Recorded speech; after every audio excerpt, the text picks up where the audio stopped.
Salut, je m'appelle Tommy et bienvenue sur Blockcast, le podcast par le média d'escalade innovant Blockcorp. Et pour ce 13e épisode, nous retrouvons Solène Amoros. Elle découvre l'escalade à 7 ans avec son oncle et tombe directement amoureuse de ce sport. À 14 ans, elle explose au niveau national en terminant 3e des championnats de France jeunes de difficulté et 2e des championnats de France jeunes de bloc. Jusqu'en 2018, elle participe à de nombreuses compétitions internationales, que ce soit chez les jeunes puis chez les seniors.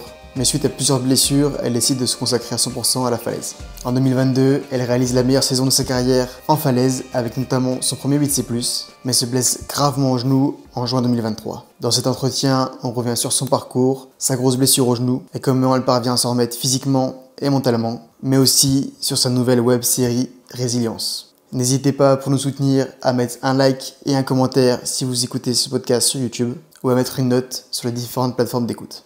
Bonne écoute. Du coup, durant cet épisode, j'ai vraiment envie de m'intéresser à ton année 2023 et tout ce qui en découle. Mais pour débuter, pour que les auditeurs te découvrent, est-ce que tu pourrais présenter un peu comment tu as découvert l'escalade? Ouais, moi j'ai commencé l'escalade, j'avais 7-8 ans. En fait, je viens des Hautes-Alpes, d'Embrun, dans les Hautes-Alpes, et là-bas, j'ai un oncle qui est guide de haute montagne. Et mes parents grimpaient pas du tout, mais par cet oncle, j'ai découvert l'escalade et il entraînait en fait le club où mes parents m'ont rapidement inscrite. Et avec ça, j'ai commencé en salle et en falaise les samedis. Et petit à petit, j'ai commencé la compétition. Donc dès mes 10 ans, j'ai commencé à faire les compétitions départementales, régionales, puis après les compétitions nationales. C'était les trophées Poussin Benjamin. Ça s'appelait Top des petits grimpeurs à l'époque. Et mes parents m'ont vraiment toujours beaucoup soutenue. Donc ils m'emmenaient un peu tous les week-ends en compète aux quatre coins de la France. Et petit à petit, ça marchait bien. Je pense que j'ai quand même des facilités. J'ai eu des facilités en escalade parce que j'étais souple, grande, légère. Et surtout, j'ai beaucoup aimé. J'ai tout de suite vraiment accroché. Je faisais aussi du ski à l'époque, mais rapidement, à mes 15 ans, j'ai décidé d'arrêter le ski pour faire plus que de l'escalade en compétition et en falaise quand j'avais du temps libre et un petit peu en dehors des compètes. Parce que du coup, il se passe comment ton parcours avant tes 14 ans?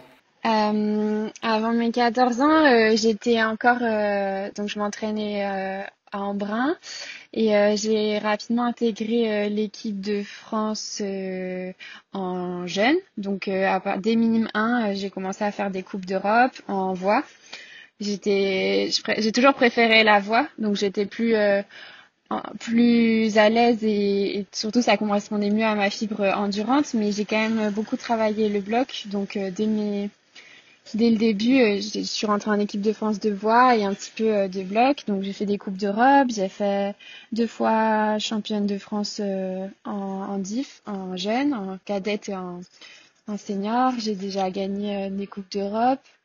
Je pense que je sais plus exactement, mais j'étais dans le top 5 au classement mondial jeune à l'époque. Et ça m'a donné accès en fait dès cadette, je me suis surclassée en équipe de France senior et j'ai fait les championnats de France senior où j'ai terminé 3 fois 5e. J'ai toujours fait 5e au championnat de France senior, ce qui était déjà super bien à l'époque, comme j'étais cadette ou surclassée en senior. C'était super bien et ça m'a donné une porte d'entrée pour les Coupes du Monde en équipe réserve. Et donc j'ai fait les Coupes du Monde en diff en tout cas les Coupes du Monde en Europe. Donc c'était Chamonix, Briançon, Imst, Innsbruck, Arco. Il y en avait plein, Villars en Suisse, tout ça. Et ma meilleure place, ça a été 13e à Chamonix. Mais sinon, j'étais régulièrement au top 20 et en fait, ouais, je progressais petit à petit d'année en année. Sauf que je me suis toujours beaucoup blessée et ça me faisait faire vraiment le yo-yo dans l'entraînement et j'ai vraiment souffert de réussir à, à revenir à mon meilleur niveau à chaque fois pour la compète le jour J. Et je souffrais vachement si je me blessais et que je pouvais pas participer à une compétition. Ouais, c'était vraiment à chaque fois un coup dur et au cumul, c'était de plus en plus dur de se relever à chaque fois. Et c'est un peu la raison pour laquelle j'ai arrêté la compétition en 2016 ou 2018, je sais plus. Je sais plus trop. 2018, je crois. 2018, il me semble. Ouais, Et du coup, après, tu fais beaucoup de falaises. Et en 2022, tu réalises une année assez exceptionnelle vu que tu fais ton premier 8C+, et tu fais d'autres projets bien classe. Est-ce que tu peux revenir sur cette année? ouais. En fait, comme j'ai toujours fait de la falaise, pour moi c'était vraiment évident. Je voulais pas arrêter l'escalade. Pour moi, arrêter la compétition, ça voulait dire. En fait, j'avais toujours envie de faire de la performance en escalade, toujours envie de dépasser mes limites et de repousser mes limites en tout cas. Et du coup, c'était vraiment évident de me tourner vers le rocher. Donc, par rapport à ça, je faisais déjà beaucoup de falaises en Quen et j'ai commencé la grande voie. J'ai eu la chance de participer au Rock Aventure Programme de la FFME. Du coup, c'est un programme qui permet de d'emmener les anciens compétiteurs en falaise et de leur faire découvrir la grande voile, le trad, l'équipement, le big wall, toutes des techniques dont j'avais aucune idée à l'époque. Et ça m'a vraiment mis sur enfin, ça m'a ouvert les yeux par rapport à, oui, en fait, j'aime trop prendre de la hauteur, j'aime trop m'aventurer dans des grandes voies dures, ou des ouvertures dures et en fait dans ça, j'ai trouvé, en tout cas, ce qui m'animait dans l'escalade, qui était la recherche du mouvement, de la ligne, de l'endroit, de la performance, vraiment tout était réuni là-dedans, et c'est comme ça que je me suis lancée dans faire plus en plus de quen et de grandes voies dures. Et en 2022, oui, c'était une super saison parce que j'ai enchaîné mon premier 8C+, donc c'était à la Ramirole, la flûte en chantier. Et j'ai aussi enchaîné plusieurs grandes voies dures, dont la grande voie qui s'appelle la Ramirole, qui est 8B max, et la grande voie qui s'appelle Alibaba, qui est 8A plus max, 8A plus max, mais 8A soutenu, dont 6 longueurs en 8A ou 8A plus. Voilà. Et du coup, maintenant que nos auditeurs ont découvert un peu ton parcours dans le monde de l'escalade, est-ce que tu peux revenir sur cette première blessure en 2023, donc ta rupture de poulie? Oui. Euh, en 2022, je fais une super saison et j'attaque 2023 avec plein de projets et vraiment dans l'idée de pousser plus loin et juste de continuer ce qui avait été entrepris. Et en février, à l'entraînement, je me pète une poulie, donc j'ai tout de suite su que c'était grave. Enfin, en fait, j'ai déjà eu une rupture de poulie, enfin une seule, mais une rupture totale en 2018 et je sais, enfin ce bruit significatif là, il n'a pas été, enfin pour moi c'était évident que c'était une poulie totale. J'ai fait tous les examens, il y a échographie, IRM, tout ça et c'était une rupture totale. Pour le coup, là, c'était dur parce qu'il a fallu prendre une décision de est-ce on n'opère pas. Et je sais que pour les grimpeurs, et pour moi, ça l'a été aussi, c'est vraiment dur de se dire, mais j'ai quelque chose une rupture totale, enfin, j'ai quelque chose qui n'existe plus, enfin, qui est complètement cassé. Comment ça peut consolider si j'opère pas? Et donc, ça a amené pas mal de doutes et de discussions avec mon chirurgien. Et on a décidé de ne pas opérer parce que j'avais une corde d'arc, donc c'est la distance entre le l'os et le tendon. Donc sans la poulie, cette corde d'arc elle est plus importante parce que le tendon a tendance à s'éloigner de l'os. J'avais une corde d'arc peu importante, même si la rupture elle était totale. Et donc on a décidé de tenter de ne pas opérer, ce qui est assez courant maintenant. De plus en plus de grimpeurs se font pas opérer, même à très haut niveau et même avec des contraintes qui peuvent être en force, enfin sur l'articulation qui sont hyper importantes. Et nous, on a décidé de pas opérer. Et par contre, j'ai été très très stricte sur la rééducation. J'ai vraiment fait les choses bien, encadrée par un kiné, puis une remise en charge très progressive avec mon entraîneur. Et finalement, ça s'était bien remis. Et à peu près 3 mois après l'accident, je commençais à pouvoir regrimper dans du début du 8e degré. J'ai fait début de 8A. J'ai fait quelques 8A en mai et avant le drame avant que je me pète le genou. En fait, c'était très dur parce que j'étais vraiment revenue. Une rupture de poulie, c'est quand même un tout petit truc, mais qui fait super chier dans la vie d'un grimpeur et qui est vraiment dur à accepter, à rééduquer et à reprendre confiance. Et là, j'arrive enfin à ça et ouais, je me pète le genou bêtement à l'entraînement. Du coup, est-ce que tu peux revenir sur cette deuxième blessure grave juste après ta rupture de poulie? Ouais. Euh, En fait, donc je grimpe quand même beaucoup en falaise, mais je continue de m'entraîner en salle. Je m'entraîne en bloc, surtout en salle. Et là, ce jour-là, en fait, je fais un bloc, je tombe. Et il y avait une enfant qui jouait sur les tapis et qui était au mauvais endroit, au mauvais moment. Donc moi, j'ai été hyper surprise et j'ai eu très peur et je l'ai esquivé. Je l'ai esquivé. Je l'ai évité et par contre, je suis hyper mal ratterrie sur les tapis et je me suis luxé le genou et luxé la rotule sur le côté.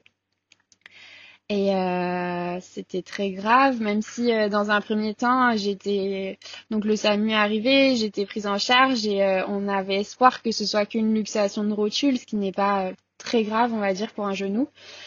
Et par contre, la douleur était quand même atroce et moi dans ma tête je savais que c'était très grave mais j'avais du mal j'avais vraiment j'avais envie de croire ce médecin-là donc j'ai tout fait enfin je me suis persuadée que c'était pas grave.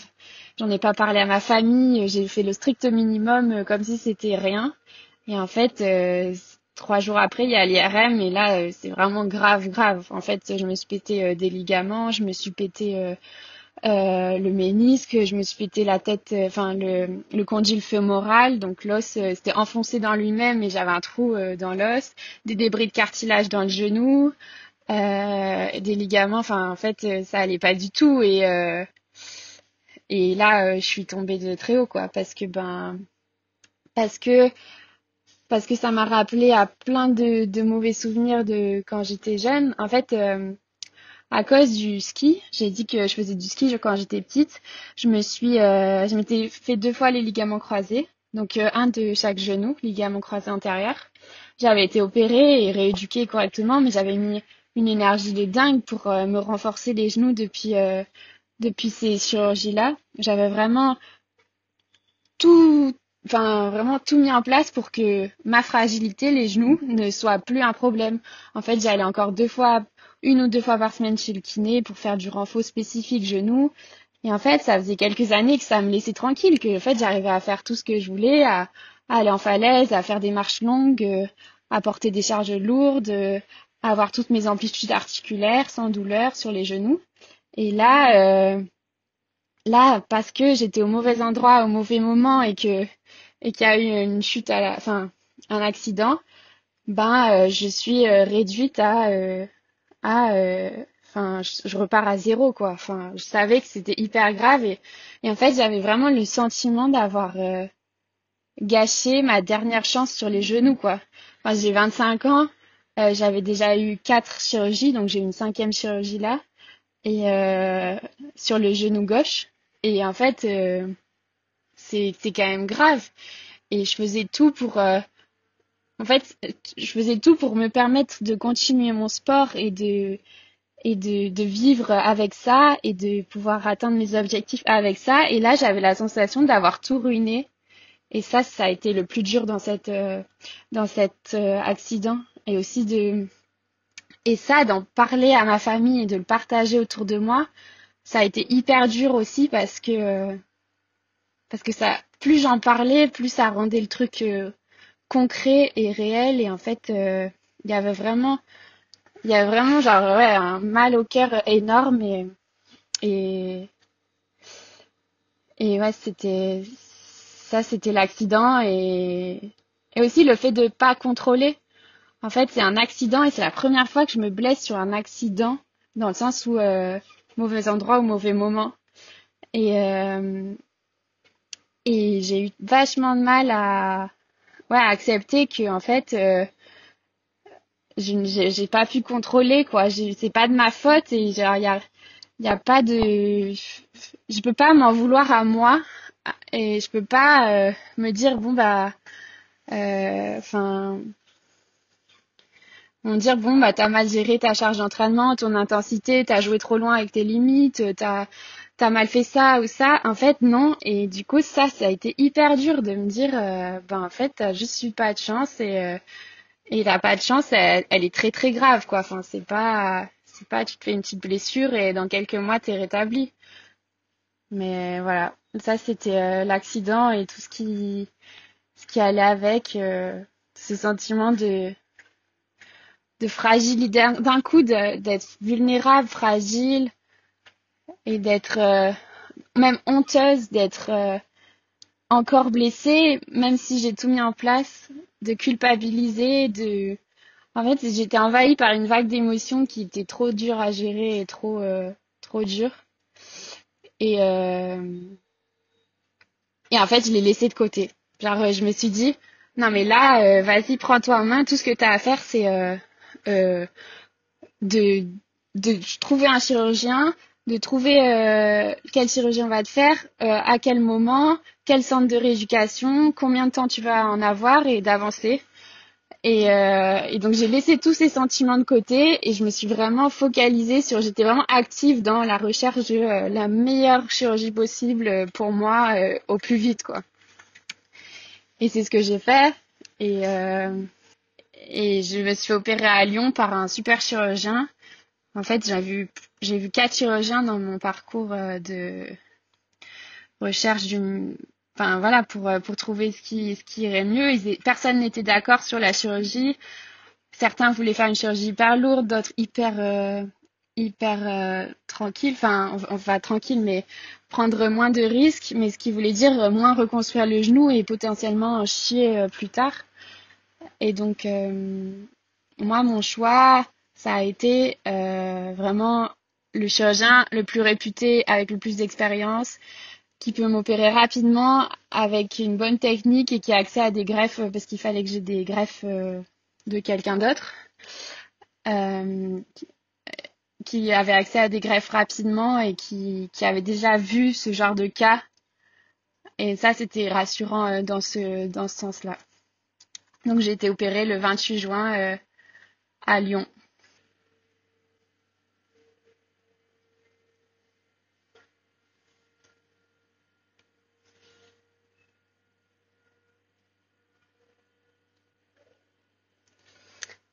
Euh, ouais, en fait, pendant cette période, il y a toute une période où je suis occupée à chercher le chirurgien, à me préparer pour l'opération. Je dois faire 1000 examens, écho-doppler, angioscanner, une autre IRM, un scanner pour le genou. En fait, je suis vraiment occupée à les rendez-vous d'anesthésie.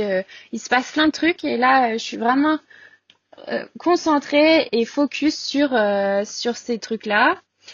Et après, la chirurgie a lieu, je suis transférée en centre de rééducation et là, tout s'arrête. Et c'est hyper dur parce que j'ai pas le droit de marcher pendant 6 semaines. Enfin, au final, ça a été 2 mois, mais et euh, et en fait, je suis vraiment,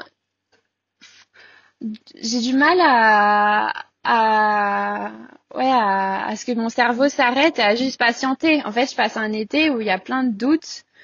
Et j'ai plein d'attentes, enfin j'ai plein d'espoir, j'ai vraiment envie que cette chirurgie marche, tout ça, sauf qu'en fait on peut pas savoir. Le chirurgien il me dit j'ai fait du mieux que je peux, maintenant il faut juste que tu patientes et que tu te reposes. Et en fait moi là je suis enfin me reposer c'est hyper dur, j'ai mal, j'arrive pas à dormir, je suis pleine de doutes, de questionnements, de est-ce que je vais pouvoir regrimper, est-ce que je vais pouvoir enfin franchement ne plus avoir mal, enfin avoir un genou qui est fonctionnel et qui marche. Et en fait j'ai vraiment du mal à laisser ces questions de côté, à me concentrer sur le jour et je pense que qu'en fait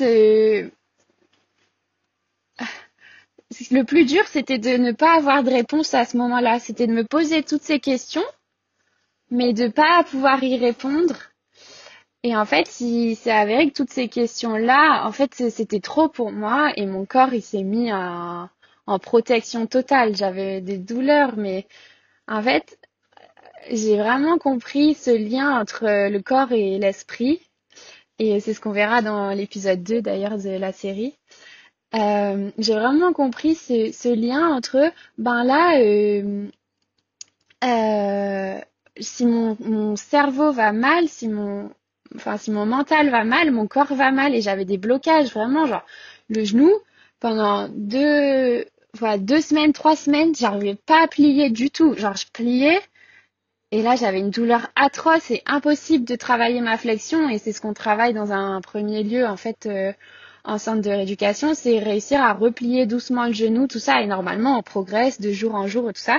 Et moi j'ai eu un blocage mais vraiment on pouvait rien faire et en fait les rééducateurs en centre de rééducation m'ont conseillé de voir une psychologue. Donc j'ai vu une psychologue sur place pour en fait essayer de ouais de digérer tout l'accident et de reparler de tout ce qui s'était passé, de de comment je le vivais en fait pour essayer d'extérioriser et de faire sortir ces blocages et que je puisse avancer sur mon genou et sur mes douleurs physiques. Et en fait, je crois que c'est la première fois dans ma vie où ça a été une évidence que ben le corps et l'esprit sont vraiment liés et qu'on peut pas travailler l'un sans l'autre et que si l'un va mal, l'autre va mal et donc c'est un peu à ce moment-là que j'ai eu l'idée de faire cette web série sur la résilience et avec vraiment l'envie de de d'être authentique et de parler de ce qu'il y a derrière une rééducation physique, comment on rééduque son mental et comment on peut répondre à des questions qui sont humaines et tout le monde a plein de doutes et en tout cas dans des événements aussi durs que celui que j'ai traversé, peu importe que ce soit une blessure ou un autre événement dans la vie, en fait, on avance par... le but, c'est vraiment de montrer comment c'est de mettre des mots sur la souffrance que j'ai vécue pour que d'autres personnes puissent s'y identifier et que peut-être puissent aussi s'en servir et avancer et tout ça. C'est pour que ce sujet-là soit moins tabou et moins... Moi, j'ai vraiment eu honte de me blesser et de me ruiner comme ça, de me gâcher alors que j'ai plein de projets.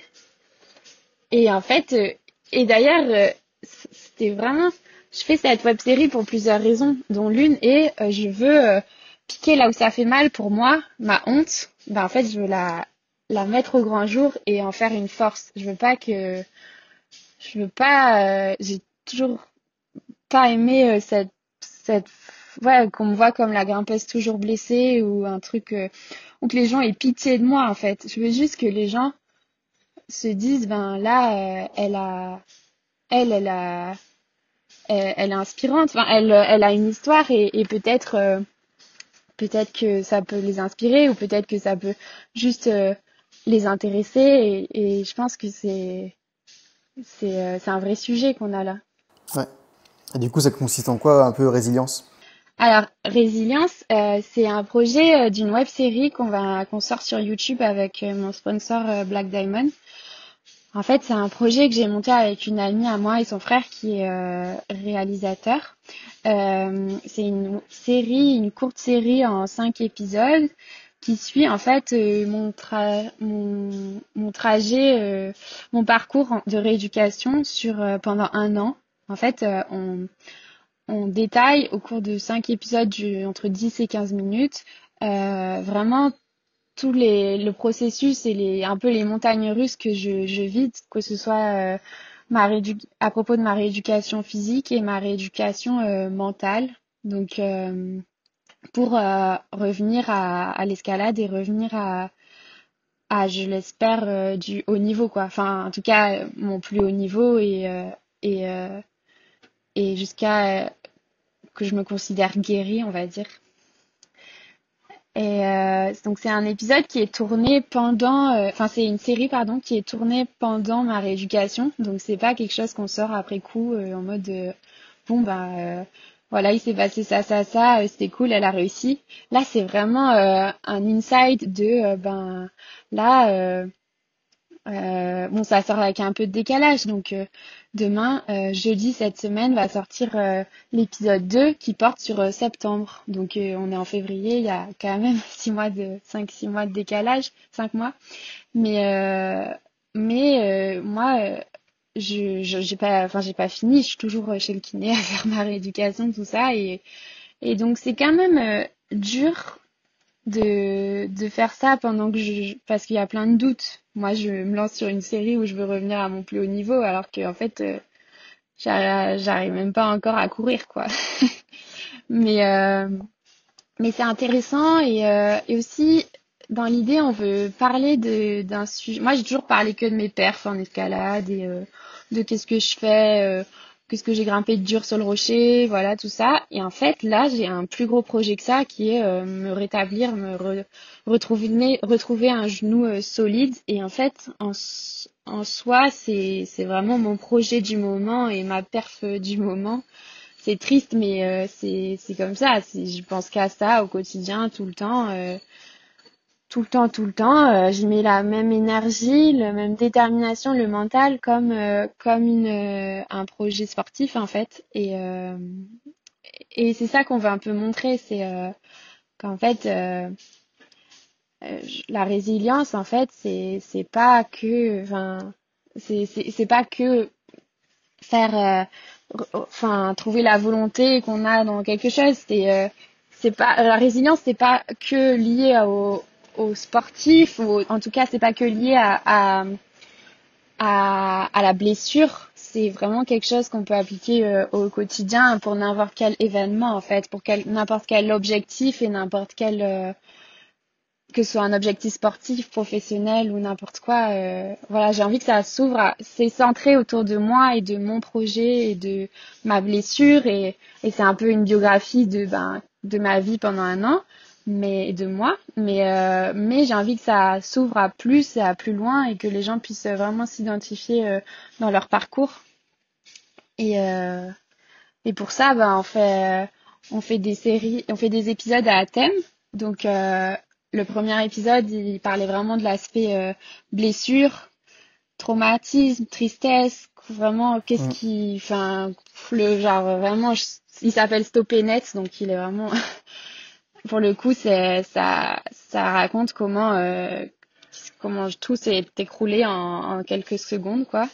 Ouais. Le deuxième épisode, il parle plus de l'aspect mental. Donc derrière, comment j'ai fait pour gérer ce traumatisme, pour avancer, pour me reconstruire, pour retrouver qui je suis, dépasser mes peurs, mais toutes les émotions qui m'ont submergée à ce moment-là et comment je reprends la marche. Et il s'appelle Le corps et l'esprit. Donc ça montre vraiment le côté psychologique de la rééducation.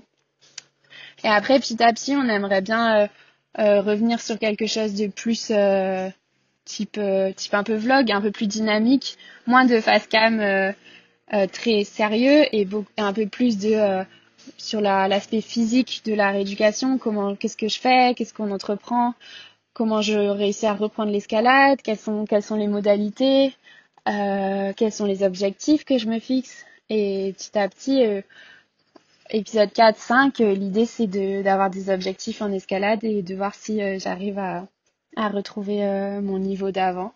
Donc on va voir. Là, on est en février, on est en train de tourner l'épisode 3. Donc il reste encore du boulot pour le 4 et le 5, mais pour l'instant, c'est pas facile tous les jours. La rééducation, c'est vraiment un jour enfin, t'as l'impression de progresser et l'autre jour, le lendemain, t'as l'impression d'être à des années-lumière de ce que tu voudrais, de là où t'as envie d'être. Mm. Là, j'ai eu un petit coup de mou la semaine dernière, dans le sens où, ben, en fait, ça fait un an. Je me suis pété la poulie en février 2023 et on est en février 2024 et ça fait un an que je fais pas ce que je veux et que je suis pas, que je dis non à plein de projets et de propositions qui me font rêver et que en fait je galère quoi. Et ouais, petit coup de mou. Plus bah du coup après le genou il allait moins bien et là ça repart un petit peu, ça va, mais en fait c'est vraiment en dents de scie mais c'est la vie qui est en dents de scie. Voilà. Ça marche. Et bah, du coup, je conseille d'ailleurs à tout le monde de regarder Résilience, c'est vraiment cool. J'avais regardé du coup le premier épisode quand il était sorti. Il est sorti quand déjà le premier? Mi-janvier je crois. Mi-janvier. Du coup, je l'ai regardé de nouveau là pour le podcast et franchement, ouais, il est vraiment vraiment cool. Et c'est Merci. intéressant d'avoir un format aussi travaillé pour comprendre comment tu t'es blessé et du coup, au fur et à mesure des épisodes, comment tu arrives à te reconstruire au fur et à mesure du Ouais, temps. ouais, Et du coup, dans ce premier épisode, on peut voir ta sœur Inès, ta maman, Romaric, ton copain, etc., tes amis. À quel ouais. point l'entourage il a été important pour toi et qu'il est aujourd'hui encore important durant les différentes étapes de cette blessure. Bah en fait, pour moi ça a été vraiment important parce que c'est le cocon. Enfin, c'est vraiment les gens sur qui tu peux te reposer et même si dans un premier temps j'ai eu du mal à justement à leur partager ma tristesse parce que bah j'avais peur de les affecter eux. En fait, je voulais les protéger alors que c'est à eux de me protéger sur ce moment-là, mais ça s'est Ouais. retourné. Enfin, c'était vraiment en fait, je venais de me péter le genou et tout ce que j'avais peur, c'était de faire souffrir mes proches, quoi. Enfin, parce que ben ils étaient affectés aussi. Mais après, ça s'est vraiment retourné et j'avais tellement besoin d'eux. En fait, je me souviens quand je suis arrivée à Hauteville. Donc Hauteville, c'est le centre de rééducation où j'ai passé plusieurs mois. Et et j'y étais juste après la chirurgie, donc au pire du pire, quand t'as vraiment très très mal, tout ça. Et je me souviens pleurer en disant à ma kiné, mais ma famille vient me voir ce week-end, mais je veux pas qu'ils me voient comme ça. Genre, je veux pas, donnez-moi tous les calmants du monde, mais genre, je veux pas, en fait, je veux pas les voir comme ça. Et en fait, dans la vidéo, on les voit me sortir dans le parc en fauteuil roulant. Et en fait, c'était la première fois que je sortais depuis au moins 5 jours. J'avais pas, enfin, j'étais vraiment, j'étais incapable de me lever sur les béquilles. En fait, j'avais la nausée, j'étais vraiment, et en fait, sur le coup, c'est hyper dur de se dire, mais là, je suis dans une fragilité comme j'ai jamais été. Et en fait, je me montre dans cette fragilité. Mais en fait, après coup, le soutien des proches, de la famille, même tous les petits messages que j'ai reçus, en fait, c'est un boost au quotidien, c'est un boost au moral. C'est vraiment nécessaire pour pas se sentir seul et pour pas déprimer et tout ça. En fait, même le plus dur dans ces moments-là, c'est les nuits, parce que les nuits, ben, on n'a pas ces proches qui nous entourent et on est un peu livré à soi-même et c'est très très dur. Alors la journée, en fait, on est occupé par un appel d'un tel, les petits mots d'encouragement d'un tel, Ouais. tout le monde qui prend des nouvelles et ça a pas de prix. Enfin, franchement, je les remercie du fond du cœur. Et du coup, tu as passé, comme tu le disais, du temps au centre de rééducation à Hauteville, mais Ouais, ensuite aussi au centre européen de rééducation du sportif à Cap-Breton. ouais, Est-ce que ça t'aide d'être entouré de personnes qui, comme toi, essayent de s'en sortir et de nouveau réaliser leurs rêves? ouais. À la fois, ça aide parce que, en fait, dans les peu de périodes où j'ai été chez moi à Annecy, j'étais tellement, j'arrivais pas à parler d'autre chose que de ma blessure. En fait, j'étais tellement, c'était tellement mon quotidien, enfin, c'était toute ma vie, enfin, c'était que j'arrivais pas à être moi-même et à m'intéresser à autre chose, aux gens et tout ça. Et du coup, quand on est en centre de rééducation, tout le monde a une blessure et tout le monde est un peu dans le même cas. Et du coup, c'est un peu en mode, il y a un nouveau qui arrive, tu vois, salut, t'as eu quoi, toi? Ah, bah, ligament croisé, machin, t'es à combien de mois? Ah, 2 mois, oh, tu verras, à 3 mois, ça ira mieux et tout ça. Et en fait, ça, c'est que des petits trucs qui font que tu te sens pas tout seul dans ce cas où, en fait, t'es handicapé et tu peux rien, enfin, t'avances pas et tout ça. Et tu t'inspires un peu des gens qui en fait ont des fois des trucs beaucoup plus graves que toi et arrivent à à avoir le sourire au quotidien, à être positif, à vraiment se projeter pour l'avenir et tout ça. Et là, du coup, tu t'es forcément comme eux. Enfin, en fait, tu déprimes pas. Vraiment, ça te motive et après, à Cabreton, c'est encore autre chose parce qu'à Cabreton, il y avait plus des sportifs de haut niveau. Et là, c'était bien parce que j'avais l'impression de faire un sport co. Enfin, vraiment, d'être dans des centres, dans des ateliers de rééducation, tous ensemble, on faisait tous la même chose en même temps et on s'encourageait comme. Et en fait, il y avait des athlètes qui faisaient du basket, du foot, du rugby, enfin des sports co. Et en fait, ça m'a vraiment mis dans un autre chose que l'escalade et c'était trop bien parce que la rééducation, en fait, c'est du fitness, hein, c'est vraiment. Ouais. C'est du Tabata, c'est dur dans ce sens-là. Et là, il y avait vraiment un esprit d'équipe et ça, on l'a peu dans l'escalade et c'est vraiment cool pour ce genre de moment, hein.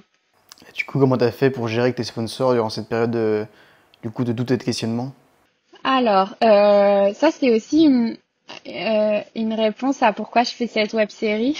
Euh, En fait, pour être honnête, j'étais en fin de contrat avec Black Day au moment où je me suis fait mal. Enfin, 2023, c'était ma dernière année de contrat. Et en fait, j'étais quand même encore dans cette dynamique de suite à 2022, je veux progresser en escalade, je veux me professionnaliser, je veux faire plus, je veux continuer dans cette lancée. Et donc c'était dur de renégocier avec Black Day, sachant que j'ai une blessure très grave et qu'il y a beaucoup d'incertitudes et qu'on ne sait pas quoi faire. Du coup, on a vraiment réfléchi ensemble pour qu'est-ce que je peux proposer, qu'est-ce que j'ai envie de faire. Et c'est vrai que j'ai un profil où j'assume, hein, je me suis beaucoup blessée et j'ai quelque chose à partager par ça. Et donc l'idée est venue de faire cette web série soutenue par Black Day et continuer à travailler avec eux dans ce sens-là parce que ça les intéressait que je partage mon histoire et que enfin en fait que je partage ça quoi. Et pour la marque c'est bien et pour moi c'est bien aussi parce que déjà la marque me garde et aussi je il y a vraiment tout un travail d'équipe là derrière qui est vraiment motivant pour ma rééducation. En fait, on imagine des scénarios, ils viennent me filmer régulièrement, on voit comment je progresse, on voit sur les images à quel point je progresse, on voit vraiment plein de choses qui sont enfin en fait je suis prise dans un schéma ben on filme ça après pour tel épisode t'en seras là on pourra filmer ça et tout ça et en fait c'est un travail d'équipe et c'est comme si ma rééducation c'était devenu le projet d'une équipe et ça c'est vraiment cool à vivre, c'est stressant mais très cool. Et comment t'as fait pour gérer à côté de ton travail d'ingénieur en parallèle chez Ultra Youngs? Ah, alors j'ai été en arrêt de travail quand même pendant 3 mois et j'ai décidé de retourner au travail assez tôt dans la blessure parce que j'en avais besoin. J'avais vraiment, c'est ce qu'on montre dans l'épisode 2. En fait, j'avais vraiment besoin de me changer les idées quoi, de faire autre chose et j'ai toujours voulu travailler en dehors de l'escalade parce que j'aime trop ce côté intellectuel et genre faire autre chose et stimuler l'esprit. En fait, j'adore ingénieur, c'est vraiment résoudre des problèmes, être créatif, être Ouais. proactif, tout ça. Et en fait, j'adore ça et du coup, ça m'a toujours plu d'avoir cette double casquette comme ça et en fait, elle m'a un peu sauvée pendant sa blessure parce que du coup, ça m'a occupé je bosse à 80%, donc 28 heures par semaine. Ça m'a occupé 28 heures par semaine par l'esprit, quoi. Juste, j'ai fait autre chose. Après, c'est pas facile. Certes, il faut quand même... à côté, il fallait que je fasse mes heures de rééducation. Après, plus tard, j'ai voulu reprendre l'entraînement. À partir de 4-5 mois après la blessure, en novembre, j'ai repris l'entraînement des bras. Et donc, ça faisait travail, rééducation, bien 10-15 heures par semaine de rééduc, plus entraînement, bien 10-15 heures. Bah, Ouais, ça fait beaucoup. en fait, ça fait des grosses semaines, hein. Mais j'aime ça. Enfin, franchement, j'aime trop ça. Moi, suis trop bien quand je suis occupée et que tout roule et tout ça. C'est vraiment mes meilleures semaines. Tu vas devenir une machine à no foot. Ouais. Moi, je fais du bloc encordé maintenant. Maintenant que j'ai repris l'escalade. Ah, j'avais vu Naïlé faire ça quand elle s'était fait aussi les ligaments croisés. Ça va être une mission, ça.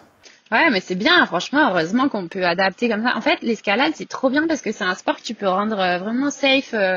En fait, si tu contrôles les angulations du genou et que tu grimpes bien dans l'axe sur la jambe, que tu contrôles les chutes et tout ça, en fait, c'est un sport que tu peux reprendre assez tôt après la chirurgie d'un genou, en fait. Et c'est ce qui est trop bien parce que plein de sports, les sports, je les vois au foot, au rugby et tout ça, avec les pivots, les machins, les coups, Ouais, enfin, c'est trop sport co. violent. En fait, tu peux pas. Et nous, on peut au moins retourner sur le mur rapidement. On peut continuer à s'entraîner les bras. En fait, l'escalade, ça paraît dangereux comme ça, mais ça peut être très très rendu hyper enfin sécu et du coup, c'est un avantage. Par contre, il y a un monde entre le moment où tu reprends l'escalade et le moment où tu reforces, parce que du coup, Hmm. tu peux reprendre l'escalade très tôt, mais par contre, le moment où tu reforces, tu tombes sur les tapis, tu peux forcer sur des talons, tu peux forcer sur des lolottes, ça c'est vraiment très contraignant pour le genou et du coup, il faut être patient et bosser dur, quoi. Et surtout que refaire de l'escalade, ça va sûrement accélérer ta cicatrisation et ta remise en forme, surtout. Ouais, ouais, parce qu'en fait, c'est la rééducation spécifique. À Hmm. un certain point, en fait, déjà ça fait du mouvement, donc c'est toujours bien, et c'est très spécifique l'escalade. Donc il y a peu de sports où on va griffer des pieds comme ça. Griffer des pieds, c'est assez contraignant sur les ischios, où on va pousser dans les quadris. Enfin, en fait, c'est très très complet l'escalade et les jambes, elles travaillent d'une manière dont on se rend pas vraiment compte tant qu'on n'a Hmm. pas été vraiment blessé, mais elle travaille vraiment pas dans l'axe, sur des amplitudes assez extrêmes et euh, et donc il y a qu'un seul moyen de rééduquer ça, c'est d'y retourner et de grimper quoi. Bon après il faut avoir Ouais. ses bases.